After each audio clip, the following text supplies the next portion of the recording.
This video shall not be construed as financial or legal advice.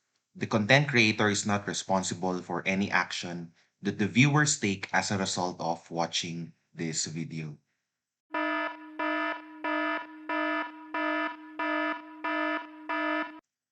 Hi everyone, welcome back. Today I will talk about real estate investment trust, REITs, distributable income. But before that, let us have a quick intro as to what REITs are. REITs, real estate investment trusts, are corporations that own, operate, or finance income generating real estate. Similar to mutual funds, they pool the capital of the investors and use the fund to invest in a portfolio. In the case of REITs, a portfolio of real estate items. Investors regularly receive returns in the form of dividends. Usually, this is distributed quarterly. By law, a REIT should distribute at least 90% of its distributable income. Again, the dividends must be at least 90% of the distributable income. Someone recently asked me a question as to whether a certain REIT, which reported a loss in the financial statements for the year, could declare dividends. Sir, pacheck ako MREIT.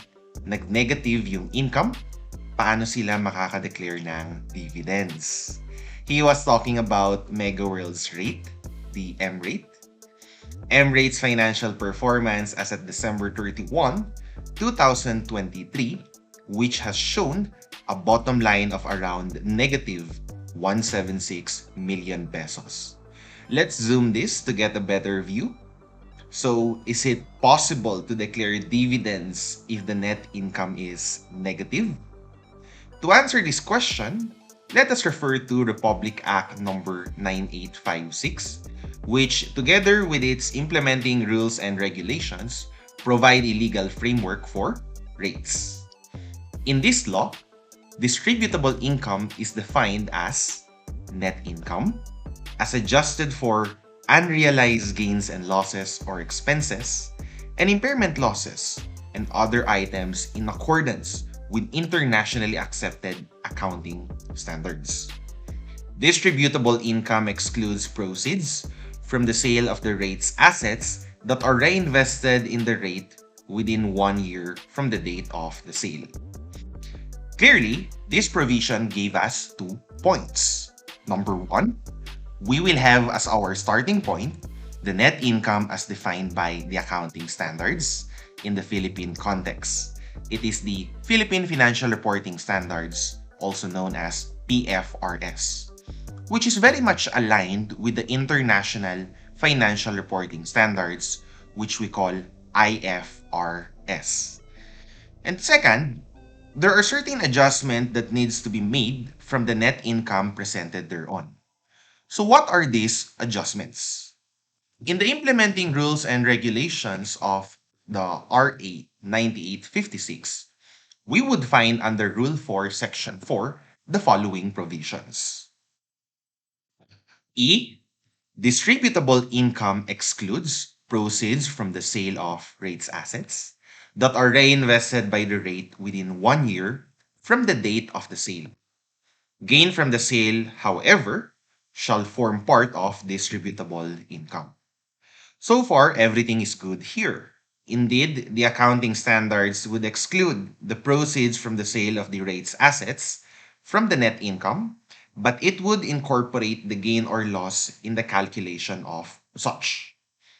Take note, from here on, I will refer to the accounting standards based profit as net income, while the income to be used as the basis for distributing dividends by the law shall be referred to as distributable income. Provision F.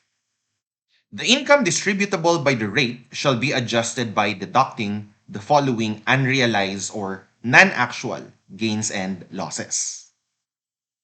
Unrealized foreign exchange gains, except those attributable to cash and cash equivalents. So whenever the REIT earns income exposed to fluctuations of the value of peso against other currencies. Such gains should be deducted from the net income. Exception is that if the rate held foreign currency in the form of cash, gains or losses of such should remain as part of the distributable income. F2, fair value adjustment or the gains arising from mark to market valuation, which are not yet realized. Depending on the circumstances, the accounting standards would sometimes prescribe to include unrealized gains from certain securities such as stocks and bonds. Such gains should be deducted from the net income in arriving at the distributable income. F3, fair value adjustment of investment property resulting to gain. PFRS, which again is based on IFRS, classify most of the properties of REITs as investment property. Accordingly, gains from the fair value change of the investment property are included in the net income calculation. The law, however, requires that such should be deducted in arriving at distributable income. The underlying reason for this is that such gains do not translate to an inflow of cash in the near term. Until and unless the property is sold, such increase in fair value does not mean anything. F4.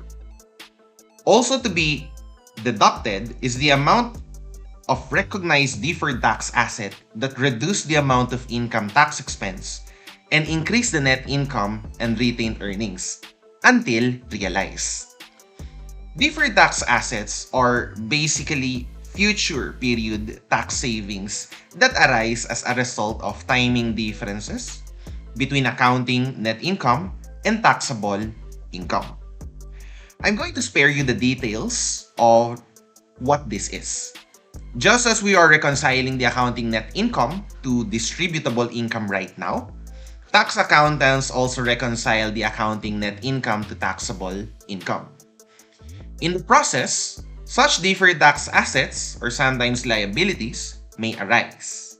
The idea of this provision is to cancel out such effects when arriving at the REIT's distributable income. Again, I'm going to spare you the details. F5.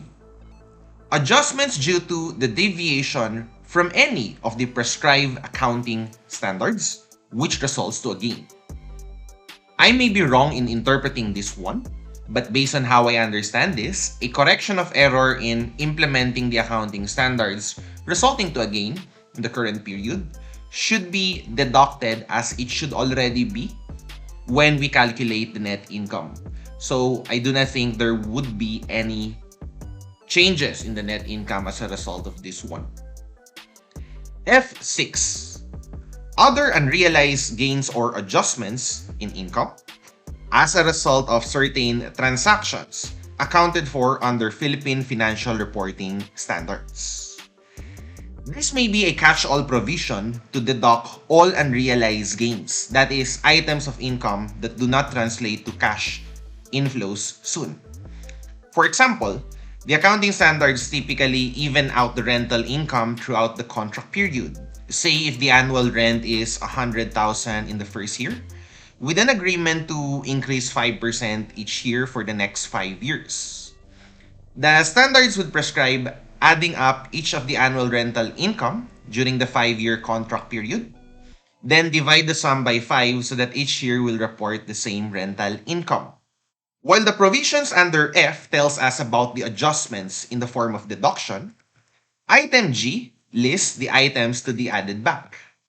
Accordingly, provision G, non-actual expenses losses that are allowed to be added back to distributable income shall be limited to the following items.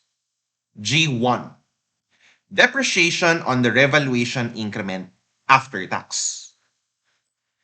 The International Financial Reporting Standards, again we call it IFRS, where the PFRS is based, would classify land and building held to earn rentals and for capital appreciation as investment property. By its very nature, a REITs portfolio would consist of investment properties. The accounting for investment property does not subject it to depreciation.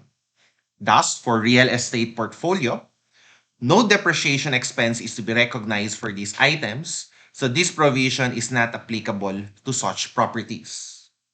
However, in the event that there is a piece of property held not for rental or for capital appreciation, it would fall under the category of property, plant, and equipment, PPE, and that is subject to depreciation. Practically speaking, it is unlikely that the revaluation model of accounting will be used, rendering the provision of G1 moot and academic. So don't worry about this one. However, in the unlikely event that a revaluation model is used in accounting for PPE, and that you viewers are geeky accountants interested in how this is done, well, the annual depreciation expense recorded for the property under the revaluation model would consist of number one, the depreciation of its original cost, and number two, the depreciation of the revaluation increment.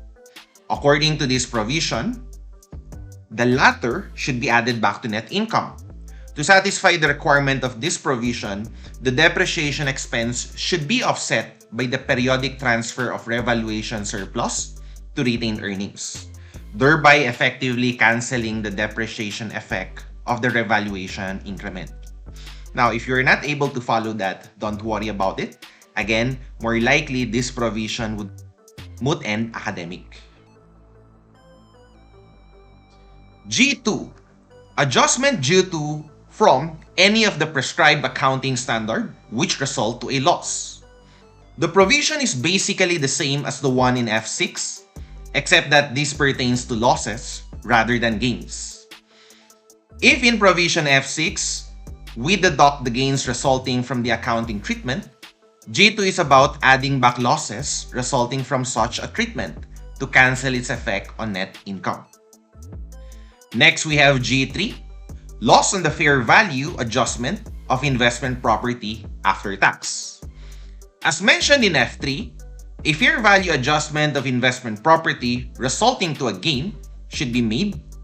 That is, it should be deducted from the net income in arriving at the distributable income. Conversely, in provision G3, if the fair value adjustment resulted to a loss, such should be added back. Again, until and unless the property will be sold, such a loss does not translate to a reduction in cash, and thus it doesn't really mean anything. That's the reason for adding back. I would like to emphasize the provision in G3 as this is the reason why REIT was able to declare dividends. The net loss presented in the income statement of the said REIT is driven by a fair value loss on its investment properties. Again, such a loss is just a paper loss as long as the properties will be held for earning rents rather than for immediate sale. This is the reason why G3 allows adding back this line item in arriving at the distributable income. Note 16.3 in MRATE's financial statements has shown this adjustment. This is the largest line item of adjustment in the schedule. But why does this fair value loss happen? In periods of high interest rates, as in the case of 2022 to present, the valuation of assets, especially investment properties, such as land and building, are expected to decline. Why? This is because high interest rates means the properties should work harder in order for it to be more attractive an investment compared to fixed income securities like bonds. Thus, when the present value calculation for the rents that the investment properties will generate, a higher discount rate will be applicable. And hence, when you do the math, it would result to a lower present value. The accounting treatment for this devaluation, that is the decrease in the present value, is to recognize a fair value decrease resulting to a loss which is deducted in arriving at net income. To summarize the reconciliation, the following template will be helpful.